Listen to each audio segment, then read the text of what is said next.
알코올이 그 옛날에 개발됐기 때문에 식품이지 요즘 개발됐으면 무조건 약품이다.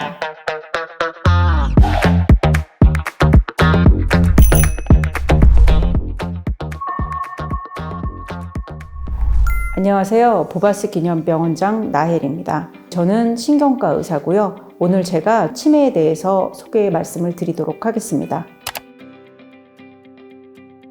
특정 성격이 반드시 치매를 일으키는 원인이 된다는 대규모 그런 임상 연구에 대한 결과는 없습니다. 그 예민하다는 거에 의미가 중요한데 우울증이 있거나 불안장애가 있다면 그건 치매 유병률이 높아지는 게 맞긴 맞습니다. 근데 예민한 게 단지 정상 수준의 예민함 그런 것 때문이라면 그것만으로 치매 유병률이 높아지지는 않습니다. 예, 그거는 맞습니다.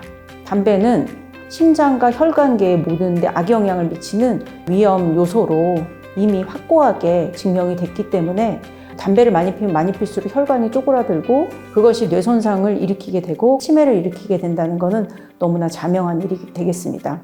음주의 정도가 어떠냐 이런 연구들도 있고 한데 알코올 과섭취는 치매 위험도를 높이는 것은 맞고 왜냐하면 이것이 뇌의 독성 물질로 작용할 수 있기 때문에 그래서 저는 환자분들한테 드리는 말씀이 알코올이 그 옛날에 개발됐기 때문에 식품이지 요즘 개발됐으면 무조건 이건 약품이다.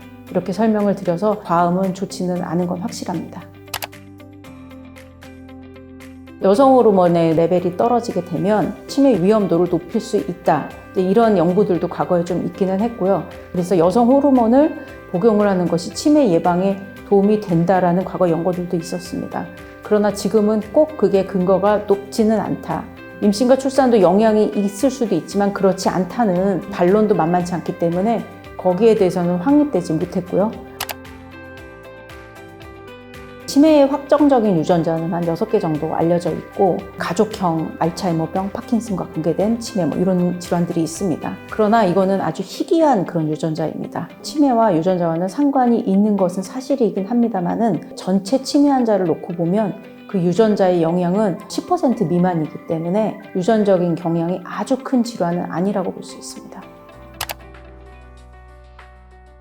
현재 FDA에서 승인이 이제 난 약제들은 전 세계적으로 4종밖에 없습니다. 그러나 현재 약제비가 미국에서만도 연간 3,500만 원 정도 하고 국내에는 아직 허가를 받지 못했기 때문에 국내에선 사용할 수는 없습니다.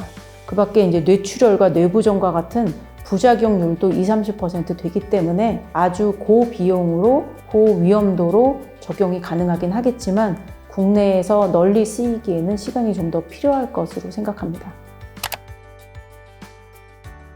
꼭 그렇지는 않습니다. 왜 기억력이 떨어지는 치매가 가장 흔한 치매냐면 척두엽 안에 있는 해마라는 부위고 거기서부터 시작해서 전두엽, 두정엽, 뇌의 여러 부분을 같이 망가뜨리게 되는데 해마가 하는 일 중에 가장 중요한 일이 기억을 저장하는 역할을 하게 됩니다. 그래서 이 부위가 망가지면 기억력 저장이 잘 안 되는 그런 형태가 있을 텐데 그러나 모든 환자가 해마부터 망가지는 것은 아닙니다. 어떤 분들은 전두엽이 망가지게 되면 인지장애의 선행에서 오고 감정 컨트롤이 안 되고 화를 많이 내게 되고 또 본인의 개인적인 욕망을 억제를 못해서 과다 성욕이나 과다 식욕이나 충동 조절 장애 이런 것들이 올 수도 있습니다.